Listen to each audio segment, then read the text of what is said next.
अस्सलामुअलैकुम जनाब सजनों प्यारो बेलियो मित्रों की हाल है तुहाडा ठीक हो दुआ करने सारे भाई ठीक हो।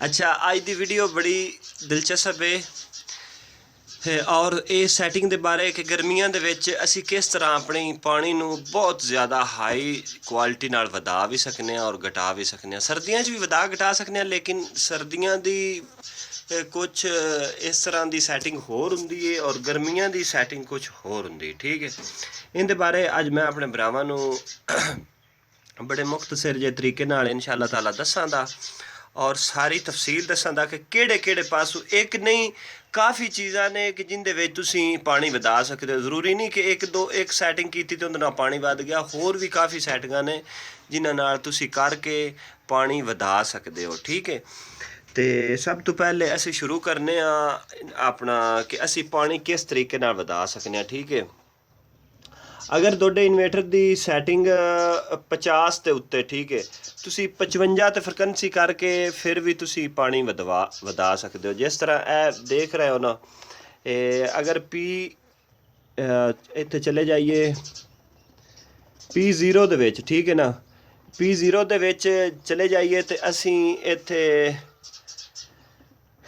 60 कीता है। ठीक है, अगर इत्थे 50 कर दईए तो साडा 40 कर दईए तो ज़ाहिरी गल है साडा घट जाना है। ठीक है ना, मतलब इत्थे 60 फ्रिक्वेंसी करने का तरीका है। ठीक है, अगर इत्थे तिन्ना जगह ते तुसीं P0 दे विच इहदे विच 3 पॉइंट आउंदे ने। ठीक है ना, फ्रिक्वेंसी घटाण दे और वधाण दे। ठीक है, इत्थे वधा भी सकते हो तुसीं घटा भी सकते हो। इहदे नाल भी कुछ हिसाब नाल पानी जिहड़ा है उनका मिकदार वध सकती है। अगर तुहाडे पिछू सैटिंग ये मैं जरूर आखांगा कि अगर तुहाडी सैटिंग पिछू ठीक हुई होवे, यानी कि तुसा दूसरा काम गलत किया होवे, इदू तुसीं फ्रिक्वेंसी वधा दिओ फिर पानी नहीं वधेगा। ठीक है, उनदे वधण वास्ते की कोई तरीकेकार चाहिदा है। उनदे वास्ते तरीकेकार ये चाहिदा है कि सब तो पहले पी जाना है BH सॉरी PB जाना है। ठीक है, PB की सैटिंग जिहड़ी है वो बड़ी अच्छे तरीके नाल करनी पौंदी। ठीक है, वेखो ना मेरे को इस टाइम 12 पैनल लगे ने, ये 14 लगे ने। ठीक है, मैं 95 ते फ्रिक्वेंसी रखी है। ठीक है, तो तुसीं इनू अगर तुहाडे कोल पैनल ने 10, ठीक है, फिर तुसां 70 ते रखनी है। अगर 12 ने फिर तुसां इनदी 80 या 85 ते रखनी है। ठीक है, अगर 16-18 ने तुसीं फिर इनदी फ्रिक्वेंसी जिहड़ी है वो तुसीं 90-95 100 ते रख सकते हो। ठीक है, तो उहदे विच कुछ होर भी चीज़ां हुंदियां ने कि अगर तुसीं स्ट्रिंगां 2 बनाईयां ने फिर तुसीं वो वोल्टेज तुहाडे घट होने ने, तुसीं इनदी तुसीं इन बिल्कुल लो भी कर सकते हो। ठीक है, तो इस तरह PB4 अगे आ जाता। ठीक है, PB4 की जिहड़ी सैटिंग है वो रखनी है, तुसां कोशिश करना है कि तुसां 40 ते रखनी है। ठीक है, 40 ते बहुत ज़्यादा अच्छा रिजल्ट हुंदा है। अगर तुसीं 90 भी कर लेंदे हो, फ्रिक्वेंसी 95 भी कर लेंदे हो, अगर वो तुसीं 40 ते सैट रखते हो ना तो दोनों उनका बहुत ही एक अच्छा रिजल्ट मिलता है। ठीक है ना, तो उस तो इलावा अगर तुहाडे कोल प्लेटां 16 ने या 18 ने या 20 ने 22 ने, ठीक है, फिर तुसां अपना जिहड़ी PB4 की सैटिंग है वो तुसां ने करनी है। PB4 की जिहड़ी सैटिंग है वो फिर तुसां ने 100-110 ते रखनी है। ठीक है, जिस तरह देख रहे हो ना, ठीक है ना, तो इस तरह वधा के तुसीं 110 भी कर सकते हो, 100 भी कर सकते हो। तो उनदे विच तुसां ये जिहड़ी सैटिंग है ये तुसां रखनी है 50 ते। ठीक है, तो फिर इंशाअल्लाह ताला तुहाडे पानी की बहुत ही अच्छी कारकर्दगी मिलेगी दोनों। और उस तो बाद एक चीज़ होर है, PE की सैटिंग है जिहड़ी मेन सैटिंग है। ठीक है ना, PE दे विच चले जाने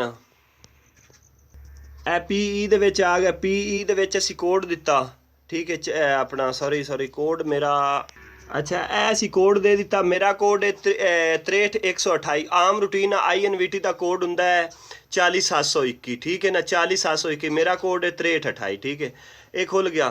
ठीक है, PE10 दे विच चलिया जाना है। PE10 दे विच जाके तुसां ने जिहड़ा है ना, अगर इत्थे 100 अगर इत्थे वोल्टेज वधाण का तरीका है। ठीक है ना, अगर तुहाडे मतलब है कि इत्थे 130 ने, इत्थे 130 ने ना, ਤੁਸੀਂ ਇਹਨੂੰ 150 ਵੀ ਕਰ ਸਕਦੇ ਹੋ, 30 ਵੀ, 20 ਵੀ ਕਰ ਸਕਦੇ ਹੋ, 10 ਵੀ ਕਰ ਸਕਦੇ ਹੋ। ਅਗਰ ਘਟਾਣੇ ਨੇ ਤੁਸੀਂ 10 ਕਰ ਦਿਓ, ਵਧਾਣੇ ਨੇ ਤੇ ਉਹਦੇ ਉਸ ਨਿਸਬਤ ਨਾਲ ਤੁਸੀਂ ਵਧਾ ਸਕਦੇ ਹੋ। ਠੀਕ ਹੈ। ਅੱਛਾ, ਇਹਦਾ ਮੈਂ ਤੁਹਾਨੂੰ ਤਰੀਕੇ ਕਰ ਦੱਸਣਾ। ਫਿਲਹਾਲ ਅਸੀਂ 110 ਤੇ ਕੀਤੇ ਨੇ, ਸਾਡੇ ਵੋਲਟੇਜ ਵੇਖਦੇ ਆ ਕਿਤਨੇ ਨੇ ਇਸ ਟਾਈਮ ਸ਼ੋ ਹੋ ਰਿਹਾ ਸਾਨੂੰ 567 ਵੋਲਟ ਸ਼ੋ ਹੋ ਰਹੇ ਨੇ। ਅਗਰ ਅਸੀਂ ਇੱਥੇ ਆਪਣਾ ਕਰ ਦਿੰਦੇ ਆ 3, ਠੀਕ ਹੈ ਨਾ, ਤੇ ਫਿਰ ਸਾਨੂੰ ਕਿਤਨੇ ਵੋਲਟ ਸ਼ੋ ਹੁੰਦੇ ਨੇ 670 ਹੋ ਗਏ ਨੇ ਵੋਲਟ। ਇਸੇ ਤਰ੍ਹਾਂ ਵੋਲਟ ਵਧਾ ਕੇ ਵੀ ਅਸੀਂ ਆਪਣੀ ਪਾਣੀ ਦੀ ਮਿਕਦਾਰ ਵਧਾ ਸਕਨੇ ਹਾਂ। ਠੀਕ ਹੈ। ਉਸ ਤੋਂ ਇਲਾਵਾ ਇੱਕ ਹੋਰ 1-2 ਤਰੀਕੇ ਹਨ ਕਿ ਜਿਨ੍ਹਾਂ ਨਾਲ, ਇਹ ਮੈਂ ਤੁਹਾਨੂੰ ਤਰੀਕੇਕਾਰ ਦੱਸ ਰਿਹਾ ਕਿ ਕਿਸੇ ਵੀ ਤਰੀਕੇ ਤੁਸੀਂ ਪਾਣੀ ਵਧਾ ਸਕਦੇ ਹੋ। ਇਹ ਮੈਂ ਚੀਜ਼ਾਂ ਇਸ ਵਜ੍ਹਾ ਤੁਹਾਨੂੰ ਦੱਸ ਰਿਹਾ। ਠੀਕ ਹੈ। ਅੱਛਾ, ਉਸ ਤੋਂ ਇਲਾਵਾ ਹੋਰ 1-2 ਚੀਜ਼ਾਂ ਨੇ ਕਿ ਤੁਸੀਂ P2 ਦੇ ਵਿੱਚ ਜਾਣਾ। ਠੀਕ ਹੈ। P2 ਦੇ ਵਿੱਚ ਸੌਰੀ P2 ਦੇ ਵਿੱਚ ਚਲਿਆ ਜਾਣਾ ਤੇ ਉੱਥੇ ਤੁਸਾਂ ਨੇ P2 ਦੇ ਵਿੱਚ 4 ਦੇ ਵਿੱਚ ਚਲਿਆ ਜਾਣਾ। ਠੀਕ ਹੈ। 4 ਦੇ ਵਿੱਚ ਅਗਰ ਇੱਥੇ 380 ਵੋਲਟ ਨੇ ਤੁਹਾਡੇ ਲਿਖੇ ਹੋਏ, ਠੀਕ ਹੈ ਨਾ, ਤੇ ਤੁਸਾਂ ਨੇ ਇੱਥੇ ਵੋਲਟੇਜ ਘਟਾ ਦੇਣੇ ਨੇ। ਠੀਕ ਹੈ। ਅਗਰ 380 ਵੋਲਟ ਲਿਖੇ ਨੇ ਤੁਸਾਂ ਨੇ ਵੋਲਟੇਜ ਘਟਾ ਦੇਣੇ ਨੇ। ਅਗਰ ਤੁਹਾਡੇ PE4 ਦੇ ਵਿੱਚ ਅਗਰ ਉਹਨਾਂ ਘਟਾਉਣ ਨਾਲ ਤੁਹਾਨੂੰ ਫਰਕ ਇਹ ਪਏਗਾ ਕਿ ਤੁਹਾਡੀ ਮੋਟਰ ਅੱਛੀ ਕਾਰਗਰਦਗੀ ਦੇਗੀ। ਠੀਕ ਹੈ ਨਾ। ਅਗਰ ਤੁਸੀਂ ਵੋਲਟੇਜ ਯਾਨੀ ਕਿ 380 ਨੇ ਤੁਸੀਂ 200 ਤੇ 20 ਵੀ ਕਰ ਸਕਦੇ ਹੋ। ਬਹੁਤ ਮਿਹਰਬਾਨੀ। ਆਪਣਾ ਬਹੁਤ ਸਾਰਾ ਖਿਆਲ ਰੱਖਣਾ। ਮਿਲਾਂਗੇ ਨੈਕਸਟ ਵੀਡੀਓ ਤੇ। ਆਪਣਾ ਹੋ ਸਕੇ ਸਬਸਕ੍ਰਾਈਬ ਕਰ ਦੇਣਾ, ਨਾ ਹੋ ਸਕੇ ਦੁਆ ਜ਼ਰੂਰ